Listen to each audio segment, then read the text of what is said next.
எத்தனை சாமி வந்ததையா இது எந்தெந்த சாமி தந்ததையா எத்தனை பாட்ட சொன்னதையா அத சுத்துற பூமி கண்டதையா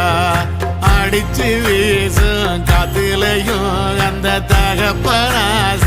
சுத்துதையா பிடிச்சு பூக்கும் விதையிலும் ஒரு வம்சத்து கதையே உள்ளதையா 100 தலைமுறை சேர்ந்து செதுக்குன ஈர நலம் இது பாறையா வாழும் வரையிலும் நீயும் விதைக்கிற கடமை இருக்கு கேளையா கோடி விளக்காயேந்தி கிடந்த வீடும் இருண்டது ஏனையா மாட விளக்கா நீயும் வரத்தா வீடும் ஏங்கி நிக்குதையா எத்தனை